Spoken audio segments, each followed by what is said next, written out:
नमस्कार. Marathi kitchen food चॅनलमध्ये तुम्हा सर्वांचं मनापासून स्वागत. तर आज आपण पौष्टिक असा मटर पनीर पराठा कसा बनवायचा याची रेसिपी बघणार आहोत. हा पराठा बनवायला अगदी सोपा आहे. मुलांच्या डब्यावरती तुम्ही बनवून देऊ शकता किंवा घरी नाश्त्यासाठी सुद्धा बनवू शकता. एकदा नक्की ट्राय करून बघा. चला तर मग लगेचच रेसिपीला सुरुवात करूया. तर सर्वात आधी इथे मी हिरवे ताजे मटार घेतलेले आहे अर्धा कप. तर हे मटार चॉपरमध्ये बारीक करायचे आहे म्हणून मी इथे चॉपरमध्ये टाकून घेतलेले आहे. तुम्ही याला मिक्सरमध्ये सुद्धा फिरवून घेऊ शकता. सोबतच 2 मिरच्या घेतलेल्या आहे, 4-5 लसूण पाकळ्या आणि मूठभर यामध्ये कोथिंबीर टाकून घेतलेली आहे. आता चॉपरमध्ये जेवढं बारीक होईल तेवढं याला वाटून घ्यायचं आहे. खूप जास्त हे बारीक होणार नाही. मिक्सरमध्ये सुद्धा याला बारीक करताना खूप जास्त याची पेस्ट करायची नाहीये. बघा, जेवढं जमेल तेवढं याला मी इथे वाटून घेतलेलं आहे. याचे अगदी बारीक दाणे आहे. बघा, थोडंसं जाडसर हे झालेलं आहे. आता हे जे मिश्रण आहे हे मी एका बाउलमध्ये काढून घेते.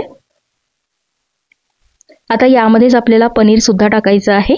तर इथे मी हे 50 ते 60 ग्रॅम पनीर असेल, हे पनीर किसून यामध्ये टाकायचं आहे. आता यामध्ये थोडीशी मी मेथी टाकून घेतलेली आहे. अगदी थोडीशीच घेतलेली आहे, 10-12 पानं मेथीचे. यांनी पराठ्याला चव खूप छान येईल. एक मीडियम आकाराचा कांदा अगदी बारीक चिरून टाकलेला आहे. चवीनुसार मीठ टाकायचं आहे. मिरच्या टाकल्या होत्या त्यामुळे 1 चम्मच इथे तिखट टाकलेला आहे. त्यानंतर अर्धा चमचा हळद, अगदी पाव चमचा यामध्ये गरम मसाला टाकलेला आहे. 1 चमचा तीळ टाकलेले आहे आणि 1 चमचा ओवा टाकलेला आहे. बाइंडिंगसाठी 2 टेबलस्पून यामध्ये बेसन पीठ टाकलेलं आहे. आणि आता इथे मी हे मिक्स पीठ घेत आहे. यामध्ये ज्वारीचं, बाजरीचं आणि नाचणीचं पीठ आहे. तुम्ही 3 पैकी कुठलंही एक पीठ सुद्धा वापरू शकता. म्हणजे ज्वारीचं पीठ असेल ते सुद्धा वापरू शकता किंवा नाचणीचं सुद्धा वापरू शकता. 1 टेबलस्पून यामध्ये तेल टाकून घेतलेलं आहे. तेलामुळे हे पराठे छान खमंग होतील. आता या भाज्यांचं जे मॉइश्चर आहे यामध्येच हे पीठ सुरुवातीला व्यवस्थित मिक्स करून घ्यायचं आहे. आणि नंतर गरज पडल्यास थोडं थोडं पाणी टाकून याचा आपल्याला एक घट्टसर गोळा मळून घ्यायचा आहे. तर बघा, अगदी थोडंसं यामध्ये मी पाणी टाकून घेते आहे. खूप जास्त सैलसर हे पीठ भिजवायचं नाही. बघा, अशा पद्धतीचं हे पीठ भिजवून घेतलेलं आहे. आता लगेचच आपण याचे पराठे बनवायला घेऊया. तर एक गोळा मी इथे घेतलेला आहे, त्याला थोडंसं कोरडं पीठ लावून घेतलं. आता पराठा इथे मी लाटून घेते आहे. किती छोटा किंवा मोठा पराठा तुम्हाला बनवायचा आहे त्यानुसार बनवू शकता. याच्या कडा ज्या आहेत त्या थोड्याशा इथे फाटलेल्या दिसत असतील, पण काहीच हरकत नाही. एखाद्या झाकणाच्या साहाय्याने जर तुम्हाला वाटत असेल तर तुम्ही याला गोल सुद्धा बनवून घेऊ शकता. मी असाच ठेवणार आहे.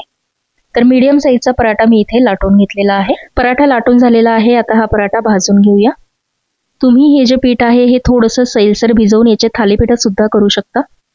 आता दोन्ही साईडनी थोडं थोडं हा जो पराठा आहे हा भाजून घ्यायचा आहे आपल्याला आणि त्यानंतरच यावरती तेल टाकायचं आहे.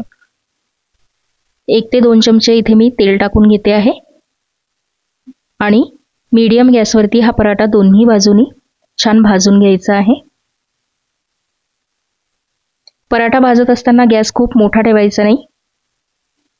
बघा, दोन्ही साईडनी थोडं थोडं तेल मी इथे टाकून घेतलेलं आहे.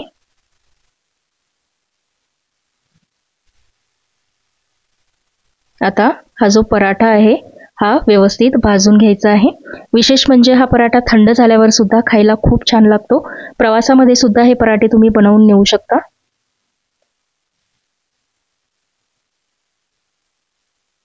बघा, पराठा जो आहे तो आपला इथे रेडी झालेला आहे. आता मी काढून घेते.